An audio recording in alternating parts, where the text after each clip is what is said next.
Ce programme vous est présenté en partenariat avec la Mutuelle Saint-Martin. «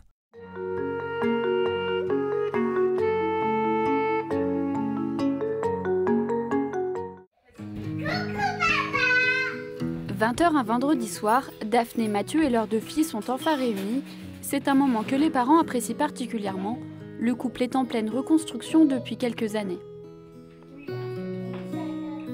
Pendant les premières années de notre mariage, voilà, on était tous les deux. Et puis Louise est arrivée au bout de 3 ans de mariage. Et là, ça devenait vraiment difficile. Et du coup, j'avais tendance effectivement à être très proche de Louise. Et peut-être toi, Mathieu, à être peut-être du coup... mis à l'écart. Mis à l'écart. Alors tu étais mis à l'écart de fait. Voilà, la situation te mettait à l'écart. Et je dirais que ça a permis tout ce chemin de rééquilibrer complètement la donne, de réajuster les positions de chacun. Aujourd'hui, Daphné et Mathieu sont accompagnés par la communauté du Chemin Neuf. Ils apprennent ainsi à pardonner et à être pardonnés. C'est quand même pas évident de demander pardon. Pour moi en tout cas, c'était pas naturel.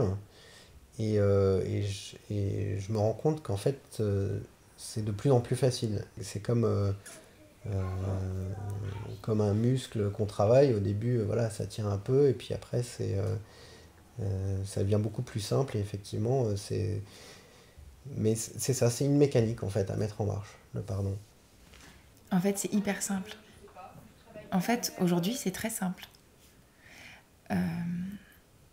Voir qu'on a fait du mal, le dire tout de suite, je te demande pardon, et l'autre accueille ce pardon. Vous savez, le pardon, il est d'abord pour celui qui a souffert et qui a été blessé. C'est vraiment d'abord pour celui-là qu'il est important qu'il y ait un travail de réparation pour lui permettre justement de ne plus souffrir de ce poids, de cette charge, de ce sentiment extrêmement lourd et négatif, qui puisse, encore une fois, être allégé et puis se dire voilà, j'ai vécu quelque chose qui a eu un impact important dans ma vie, mais maintenant, je ne vais pas oublier, mais maintenant je vais en faire quelque chose qui me permettra de grandir, de dépasser et de le traduire en quelque chose de constructif. Le pardon, c'est le même mot que la miséricorde.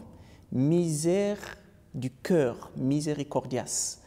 Donc le pardon, c'est ce qui redonne vie à une relation, à une rupture, une relation coupée, une relation faussée.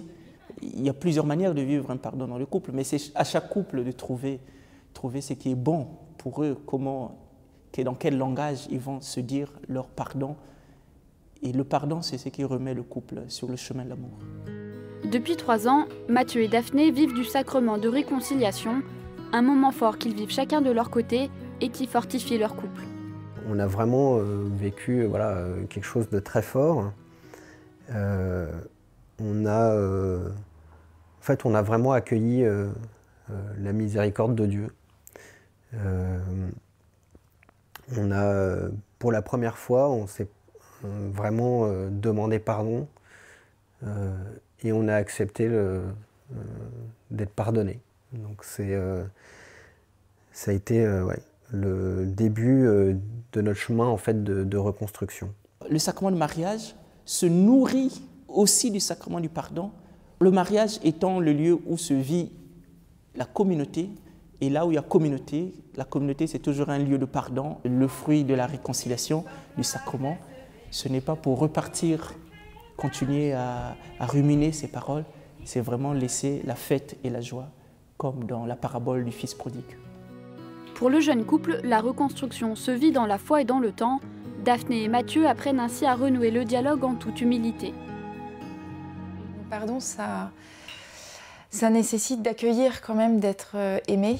Ça nécessite un lâcher-prise. Ça nécessite d'accueillir d'être faible, de mettre et d'apprendre l'humilité. Et accueillir d'être tout aimé, d'être entièrement sauvé par notre Créateur et d'être aussi, de recevoir la vie aussi de mon conjoint dans cet acte de pardon. Je définis le couple comme un pauvre qui s'appuie sur un autre pauvre. Et la miséricorde, c'est voir la misère du cœur de l'autre. Et aussi, c'est lui révéler ses faiblesses, c'est aussi l'aider à grandir. Le mariage fortifié, une tour fortifiée, c'est lorsque les deux, à genoux, se sont demandé pardon l'un à l'autre. Et là, nous avons deux pauvres qui, en face de Dieu, se reconnaissent tous faibles, pardonnés, mais forts.